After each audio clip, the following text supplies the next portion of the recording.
folks. Greetings from the Offensive Security Group here at Secure IT 360, coming at you with a new episode of the Cyber Threat Perspective. You've got Mr. Spencer here, as well as myself, Brad.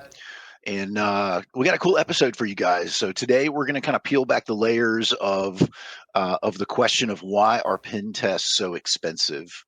But we're looking at it with a twist, right? So are they expensive, or are we measuring their value in the wrong way? That's kind of the gist of what we're going to be talking about. The goal here is by the end of this episode for you to understand not just the cost of a pen test, but its value as an investment in protecting your business. We're going to get into real world examples, kind of break down factors that drive pricing, and kind of compare it to, I guess, the alternative, which is, potentially a data breach. Yep. So does that kind of summarize it well, Spencer? I know this is something you put Yeah, together. definitely. So, the idea was, why do pen tests cost so much, in air quotes, right? Yeah. And I think, we had a conversation this morning about a client that was looking for a pen test, and you had a good story to say, like, hey, if you're just looking to check the box, like, just do an external pen test and you're fine, and you can save some money that way, right? So there are multiple sides to this coin or this discussion. But to kind of set the stage, I thought it would be helpful to talk about some numbers, right? Some monetary values, some statistics. Yep. So in the IBM 2023 cost of a data breach report, the average cost of a data breach in 2023 was $4.45 million, according to their studies and research and kind of data that they had. And supposedly it was a 2.3% increase from 2022. So almost $4.5 million for the average cost of a data breach. So staggering by itself, right? When you look at the total amount of spend for an IT/security organization within a firm, right, or within an organization, $4.5 million is kind of a lot, for a small business, for a small IT shop. Like, that's a lot, right?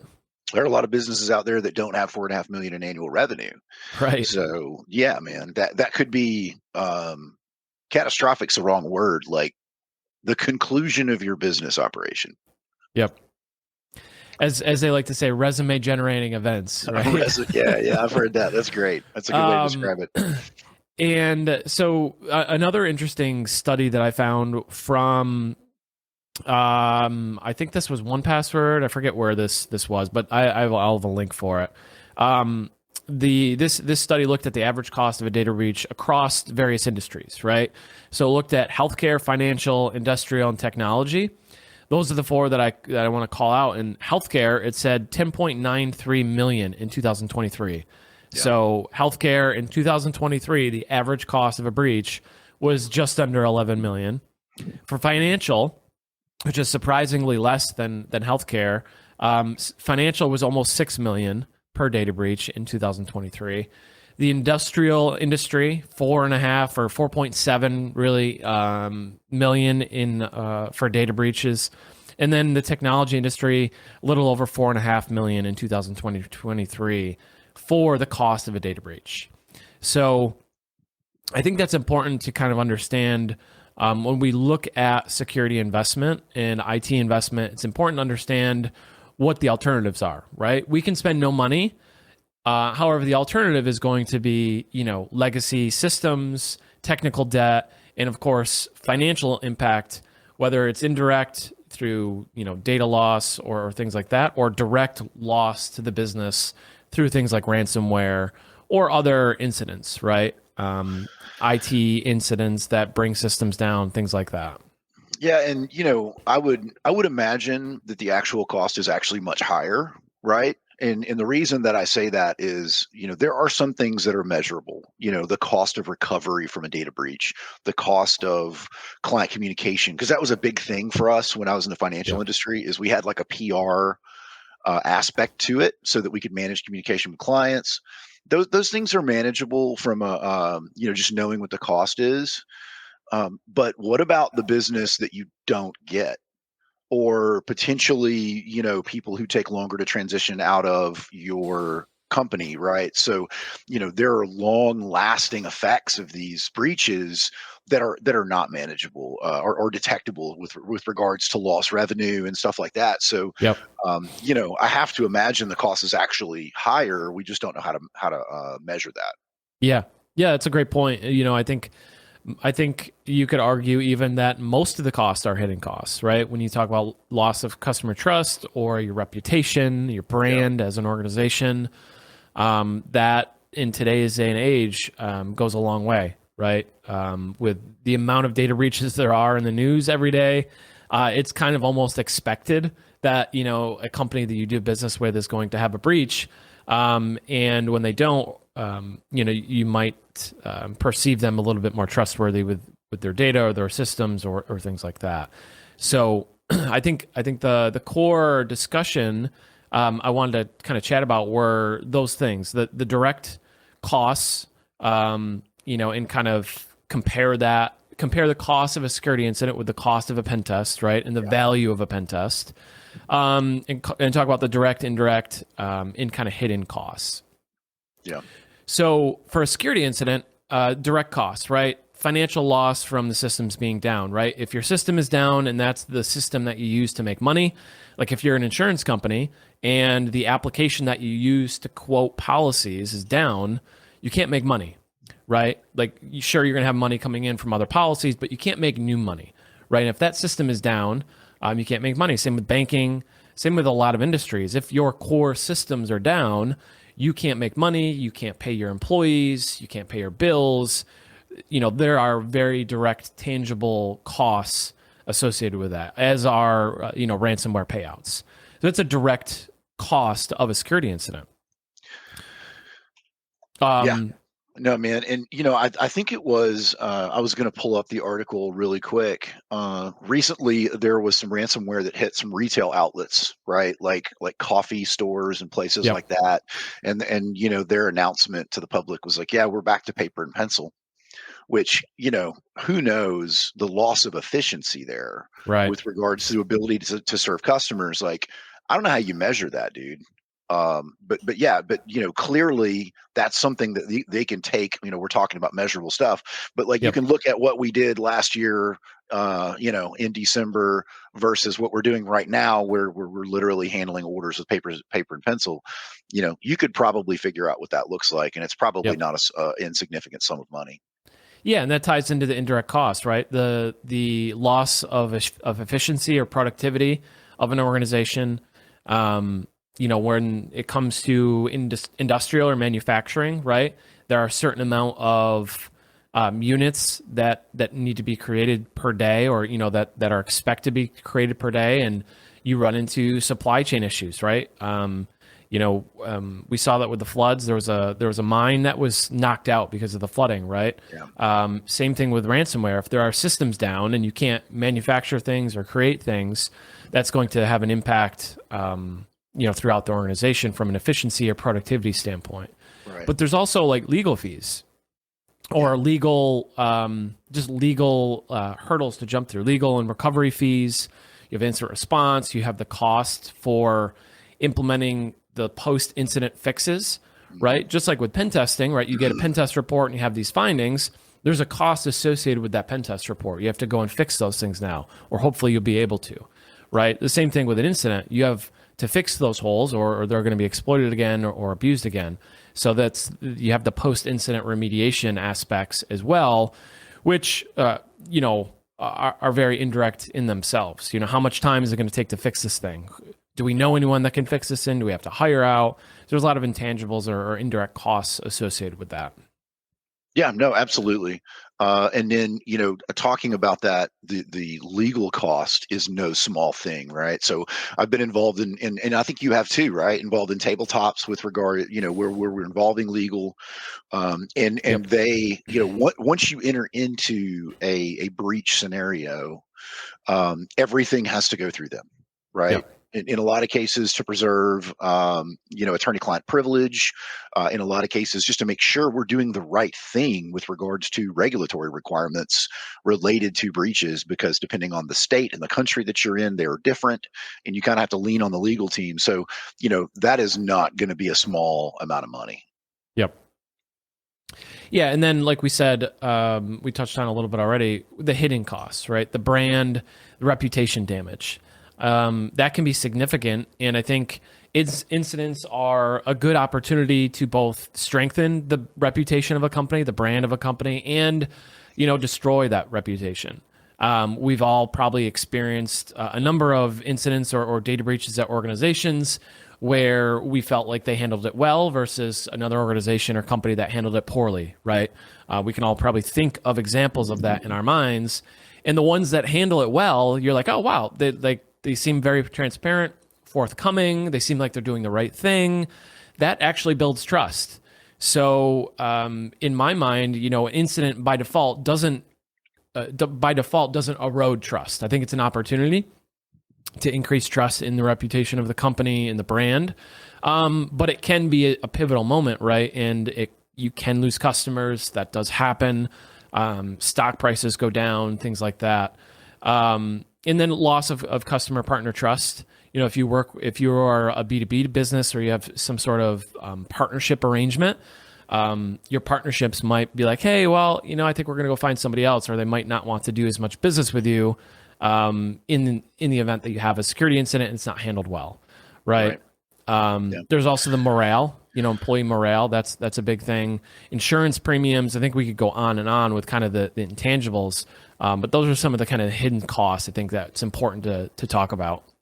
No doubt, man. And you touched on something that I want to expand on a little bit, and that is, how these things are handled with regards to transparency. We've seen both ends of it, like you talk about, organizations that are closely guarded with regards to what happened, what the impact the clients are, or they take forever to figure things out and communicate those. But, the worst thing you can do is having a partner or someone other than you communicate that a breach happened, right? And Yep. We've seen that time and time again, especially with technology companies. For some reason, Move It comes to mind with regards to one of those that was just absolutely huge. And I don't remember all the details of how Move It handled it, but I just remember there being a little bit of a question about like, hey, what's going on here? So yeah, no, without a doubt, there is some ability to mitigate with regards to cost when it comes to stuff like that by handling it appropriately, and I think that comes a lot down to planning ahead and also the firms and the resources that you use during the breach. So yeah, so kind of the theme of the episode is why do pen tests cost so much? So after talking about the incidents, right, and the costs associated with them, let's talk about the cost of a pen test now. In comparison. Yeah. So we'll talk again about direct, indirect, and hidden costs, because I think that makes sense to kind of pair those and kind of compare them apples to apples as much as we can. Yeah. So direct cost to a pen test, right? The cost to have the pen test performed, right? You have to go out, you have to hire a pen test firm, you have to, go through the process. There are direct costs associated with kind of procuring a process and going through that process with a firm or, working with a couple firms to identify which one you want to go with. But ultimately, the pen test costs a certain amount, right? You pay a certain amount for a pen test. The other direct cost, which kind of ties into the indirect / hidden cost, is the retesting / remediation effort. But the cost of a pen test varies depending on the engagement you get, the length, what your goals are. So pen tests can vary, right? But safe to say, you're going to spend from a few $1,000s to a few tens of thousands of dollars, right? Maybe if you have a really huge environment or a big application, maybe you get, into more of the tens of thousands of range for a pen test. But we're talking thousands, tens of thousands, right? Of dollars, US dollars, as opposed to millions. Would you? Yeah, I was going to say, would you say it's slightly less than 5 million? Slightly less. I mean, obviously there are huge engagements. There are big applications and companies pay a lot of money for web application pen tests and, DevSecOps type of programs. There are big investments from the security space. But if you're talking like an external pen test, an internal pen test, you're talking 10, 20, 30,000 for a decent pen test, which seems like a lot, right? Like the sticker shock of like, hey, I need a $30,000 pen test or a $20,000 pen test. It's like, oh, wow, I have a lot. I only budgeted $5,000 for it. But what a lot of firms come from is they come from the world of vulnerability scanning. They come from a world of, just the compliance assessments, really, and kind of that reconciliation between what it actually costs to have a decent pen test Yeah. versus what what a firm is expecting kind of creates some like sticker shock moments. But like we talked about earlier in the episode beginning is we have to compare that with the information that we have about incidents, right? And Right. what are the costs of not doing this security assessment or this pen test? Yeah, and so let's dive into the role that pen testing plays in preventing these types of incidents, right? Because I think it's important to understand, the point here, at least from my perspective, is not that a pen test is the end all be all from a cybersecurity program, right? 2 episodes ago, we had a conversation with Rob about risk and risk Yep. management, and I think we all agree that pen testing is just this very small piece of an overall information security program, right? But here's the caveat that I'm going to have with that. Pen testing does something that literally no other mechanism in a risk management program will do for you, and that is evaluate the total circumstance of your risk profile, your application, your IT profile from the perspective of a bad guy, right? And there are things that we find that you cannot find with any other mechanism. There's no amount of vulnerability scanning that is going to find a misconfigured certificate template in an Active Directory environment. There's no amount of auditing and compliance or whatever it is that is going to find this route that we will find through your environment to go reach whatever the most important thing is that you have. And so that is the only way to find those things. And so that's why we are directly correlating breaches with pen testing, is because they are so closely related, because Yep. this is literally, the pen testing is what's going to find that stuff, right? Yeah, and the scanner vulnerability scanners, traditional scanners are getting better. They're getting able to, they're figuring out that there are some things that you can find on a pen test that can be scanned from an automated perspective. There are automated pen tests now with AI and machine learning and all the fancy stuff. Automated attack simulation or adversary emulation and attack simulation, all that, right? There is that's coming, and especially with AI, that's coming. But to your point, there are a lot of things, there are a lot of techniques, or there are a lot of things where a bad actor would look that a scanner is not going to look for, because it doesn't think, right? It doesn't Right. have that context of everything else that the pen tester has looked at throughout the engagement to put those pieces together. Maybe someday we'll get there with the AI overlord robots. But for now, it still requires that human touch to kind of dig in and see the context in the environment. So, Yeah, absolutely. yeah, go ahead. Well, I was just going to say, some examples of that might be, finding a password in a text file on a share, right? And yeah, you can have things scanned for passwords, but knowing, picking that password up and knowing where to put it Yep. is a very human thing, right? And you're leveraging your experience and your knowledge in that specific context and system. Yep. That's an overly simplistic example, but there are numerous examples of things that a human being will find and be Yep. able to logically work through the process to identify how to leverage that in your environment that a scanner or any kind of automation is just never going to find. Yeah. Another example I have on internals is something I'll commonly do when I see a custom binary, like a custom program that looks like IT or the developers have written. I will run strings on that binary to look for credentials or SQL creds or whatever else might be in there that might be helpful. Nessus isn't going to run strings on any binaries, right? There are no scanners that I'm aware of that are going to run strings on all these binaries that are found in a file share that requires the context of seeing, oh, it's this directory and this folder has this name. There's these other files around it that might be interesting. Maybe I should run strings on this thing and see if there's some credentials in there. So that's another example I think is really brings that point home. Yeah, and there are numerous of those situations. So indirect costs of a pen test, the time and effort of the internal IT team, right? You have to meet with the pen test firm. for a kickoff call, scoping. You have to gather information. You might have to give them access to the internal network. You might have to meet with them to talk about the scope for the external, things like that. But also for remediations, right? When you start a pen test or when you hire a pen test firm, you have no idea yet what the remediations are going to be or what the findings are going to be, and that those remediations take a certain amount of time after the fact, right? You might have 5 findings, you might have 50. Those remediations are going to be of varying levels of risk, and the indirect costs are your IT team, kind of devoting resources to reviewing those issues, reviewing the remediations, implementing those remediations, testing them, making sure nothing breaks. Things break, you got to revert it back. There's a lot of time involved with a pen test, right? It's not just have a pen test and be done. The proactive and the forward-thinking firms are going to dedicate resources to that and time to that to fix those gaps and fix those issues and vulnerabilities and misconfigurations. So that is kind of an indirect cost in the way that you don't really know how much time that's going to take or effort when you kind of begin that process. Yeah, and another hidden cost that we frequently run into is collaboration with vendors.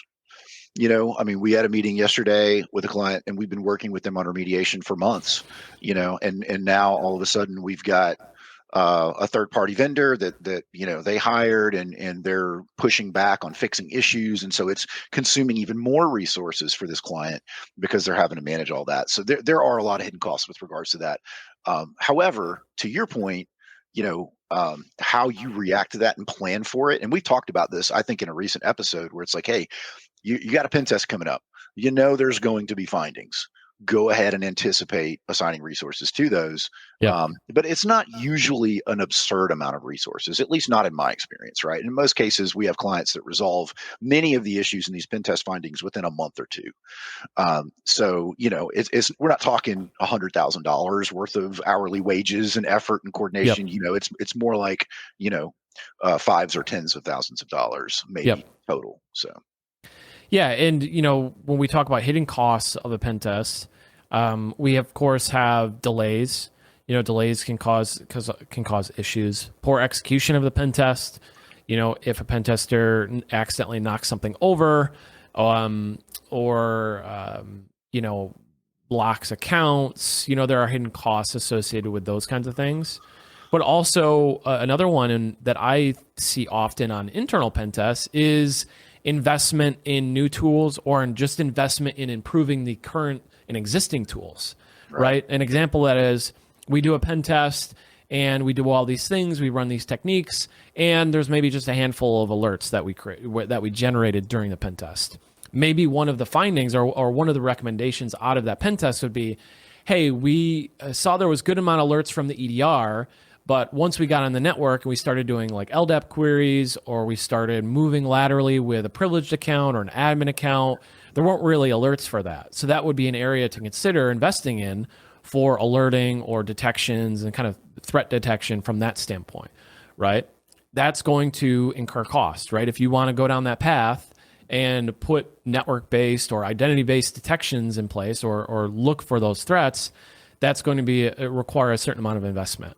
So that might be a new tool, that might be just improving the existing tools that you have. And those, I think, are very much hidden costs, because that can be a small project, that can be a huge project, that could be a whole initiative. You could rip and replace, lots of things going on there. But I think that is a good example of a hidden cost of a pen test.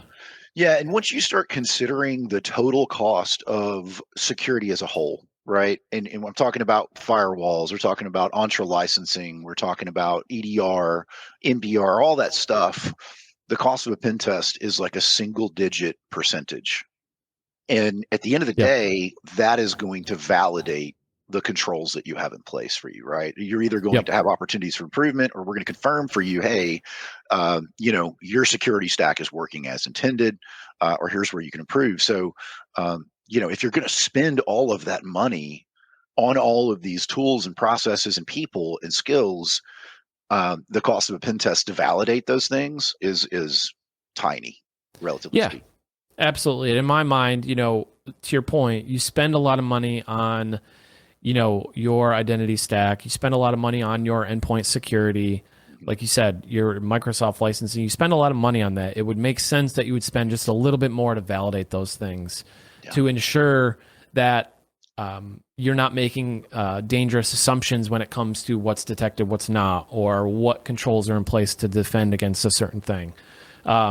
So that gets to our discussion then of the value of a pen test. And I think the last few minutes, it sounds like we've been, talking up the cost of a pen test, right? So hopefully we can bring this home and help articulate the true value of the pen test if we haven't yet. But again, going back to the cost of a security incident, the cost of what it takes to maintain security in an environment, the value of a pen test is everything. We kind of touched on all of these throughout this episode so far, but uncovering real vulnerabilities. I don't know if you or me put that in the notes, but the difference between academic and theoretical. Right. So vulnerability scans are going to find vulnerabilities, right? They might be academic exercises like, brute forcing some encryption algorithm, right? Or it might be some weak SSL or TLS encryption that is kind of theoretical. Maybe there's been some research on kind of breaking those things or hash collisions and stuff like that. Okay, cool, maybe. But on a pen test, we're really looking for real tangible vulnerabilities, things that a threat actor is going to use or could use today if they were to find it, right? And then the value of that is finding that thing and then finding or identifying the remediation to that, the fix, how to retest when that thing has been patched, so it's closed. So that's part of this discussion of the value of a pen test is uncovering those real vulnerabilities and not things that are purely academic or purely theoretical. Yeah, and we run into this all the time, right? Clients very frequently have those conversations with us with regard to pen test reports, like, hey, what does this really mean? What's the material impact to us? And that's really where our focus is for these clients on these pen tests is, what is the true impact of these to your organization, and how can you prioritize them? So yeah. Yep, and then an idea that I think makes sense to me is proactive security always costs less than reactive. I think in all aspects of life, no matter what you're kind of talking about, I think you can apply this methodology or frame, right? And it's being proactive costs less than being reactive. When you have to respond to something, it's usually going to be more costly, whether it's your time, your resources, whatever the case may be. I think it makes sense from a financial standpoint or a resource standpoint to spend that money up front to hopefully eliminate the downside or kind of the negative aspects of that later on. Hey man, so we had this conversation yesterday with another client, and you're going to get pen tested. The question is, who's it going to be by? Yep. Right? Is it going to be by us or a trusted firm, or is it going to be by North Korea or Russia? Right? I mean, that's just facts, man. Somebody is going to be looking at your environment, and so who would you rather it be? Yep. Exactly. So another value of the pen test, right, is it kind of demonstrates you take security seriously. Now I know that's like a cliche thing, right? An organization has a breach. It's like, we take your privacy, your security seriously, right? It's kind of like a meme at this point. But there are truths to it, right? There is very much a truth to being proactive and showcasing to your clients, your business partners, like, hey, we're serious about this. We want you guys to be serious about it. This is what we're doing. These are some of the results that we get from these engagements at a high level, or these are the engagements that we do. On some level, I do believe that builds trust with customers, with partners, and I think that is a very much intangible value of a pen test, as it would be of any other security assessment, right? An audit, an ISO, compliance assessment, things like that. Security. Proactive security builds trust. Yeah, man. Look, we have a unique perspective on that, right? Because of our experience and knowledge in the offensive security world. But I will tell you, when I'm, even just looking for services for myself, like online banking, for example, in most cases, I can look at the authentication authorization mechanisms and tell you if they're squared away or not. Yep. And I mean, I know that's anecdotal a little bit, but it is true that, I will absolutely lean toward services in my personal life that leverage things like MFA, leverage things like strong authentication mechanisms, because I don't want my data to be breached in their environment. Yep. And so I think it does go a long way, and there are plenty of folks out there who want to see those security mechanisms that aren't pen testers, right? That are just Yep. normal everyday folks. So I do think it goes a long way in building trust. Yep. And there's two last things I want to mention related to kind of the value slash cost of a pen test. One is obviously the compliance requirements, regulatory requirements. If you're a law firm, you're going to have, business partners and other clients say, hey, what are you doing for security? Are you doing pen tests? Do you have a security team? Do you have a GRC program? Like, do you have a risk register? They're going to be asking you these. They're going to be sending you questionnaires. So you can satisfy client requirements, regulatory requirements by doing pen tests, by doing security assessments. So that gives you your stamp of approval. Yeah, yes, we're doing it. On the opposite side, like the costs of a pen test, one of the last things I want to mention is just around the costs of a pen tester or doing a pen test. And that is, defenses have gotten better, right? In the last 5-10 years, endpoint security has gotten really good. Threat detection has gotten really good. I was doing a pen test for a client a couple weeks ago, and literally everything I did was observed. Like everything that I did was alerted on. There was like 1,000 alerts on day one, just very well instrumented environment. The bar to evade those defenses, to develop tradecraft and tools and payloads, the R&D required is a significant lift to provide that client additional value, right? Because if we just go in, we start blowing stuff up and spraying everything, we might find some vulnerabilities, but their environment is instrumented so well that they could really just go in and start poking around at things, and they would get more or less the same value. Whereas if we try to find the true gaps or weaknesses or blind spots in those, it takes a significant amount of effort, experience, research to be able to dig into that technology, whether it's a defensive, like an alert tool or network monitoring, to find those gaps, find those blind spots. I guess what I mean to say is the bar has gotten a lot higher when it comes to security, defensive security. It's gotten a lot better. Things have gotten really good. So us as pen testers, like offensive security specialists, need to keep pace with threat actors and their techniques. So we also have to get better. We also have to improve, continue to research techniques, vulnerabilities, things like that. And that raises the bar for us in terms of cost, right? There's more cost now involved with doing a pen test because defensives have gotten so much better, right? And I think that is the end goal for us, right? We want to make defense better. Like that's our job. That's why we exist, is to make the defense better, to make IT and security teams better. But that in there lies the problem of us creating kind of like a problem for ourselves of making things more expensive or cost more due to the R&D and the effort involved. So it's like a circular process, but it is going in the right direction. It's just kind of reconciling that. Yeah, and I can point to some specific examples, right?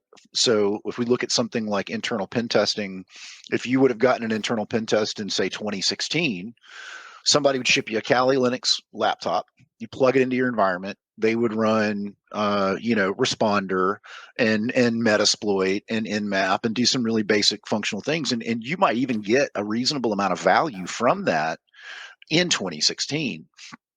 If you go do that today, with the proliferation of network access control, the reduction of things like LLNMR, if I could actually articulate It's a that. hard word to say. It's so difficult, but a lot of those things that you would get from that kind of network level internal pen test, they don't apply anymore, dude. If Yep. you were to do that today, you would get next to no value. And so, by comparison, the way that we do Yep. assume breach pen test models now, it is a tremendous amount of value for the client. However, the skill level required to execute an assume breach model internal pen test is exponentially higher, right? We're Yep. not just slinging stuff on the network and running a bunch of commands. You're literally going through, like you described earlier in this episode, and stepping through that environment logically with expertise and targeting specific things. And if you don't have intimate knowledge on how to do those things, you're just not going to provide a good pen test to your client. And so, to your point, the skill level required to execute today is not the skill level required to execute a pen test, 6 years ago or 10 years ago. And so the cost of that, to include things like training, like here internally in the offensive security group here at Security 360, we have a training budget. We have recertification, all of these things that are continuing education. We even have R&D weeks that we dedicate to, getting better and learning new tradecraft, and Yep. and all of that is not free, right? That there's a cost associated with acquiring talent, because a skill set like yours is definitely not cheap. And so, just that, and then you add on top of that the effectively, you're not getting a return on that as a pen test firm, right? You're putting all of the effort and finance into training and elevating those people and their skill set, and that's just a cost of doing business.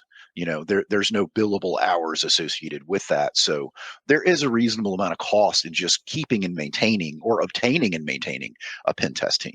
Yep. And the last thing I'll say on that is, while there are tried and true techniques, attacker techniques that have worked for a number of years and continue to work, there are things that are very very bleeding edge. There's new research coming out. There are new things all the time, and it takes a lot of effort to stay up to date with that and relevant and current with that, so that you can provide that value through the engagements that you do. Yep. And the defenders, the IT teams, the organizations are direct benefactors of that effort. So Yep. that goes into it as well. No question. No question. All right. So, closing thoughts. Anything you want to add to that? No, just I think our close with the cost of a data breach, $4, $5, $10 million versus the cost of a pen test, 10, 20, 50K, whatever, minus your security program and what you spend on that in of itself. But I think when you look at costs of security assessments, I think you have to weigh not only just the pure cost of it, but what are the costs of inaction? What are the costs of not doing this thing? What are the costs of security incidents, data breaches, lack of trust, and the downstream effects of that when you're looking at the cost of these assessments? And I think that's an important way to kind of go about looking at it. I completely agree. And I think when we're talking about the direct correlation to data breaches and their mitigating factors, I think a pen test is at the top of the list, right? And again, when we talk about overall security program, yeah, it's this big. When we're talking about something as specific as best ways to mitigate data breaches, I think it's absolutely on the other end of it, right? It's absolutely a huge part of that overall strategy. All right, folks, that's all we have time for today. If you like what we do, please like, subscribe, share. There will also be some links for you to check out if you want to work with us. And we'll see you next Wednesday.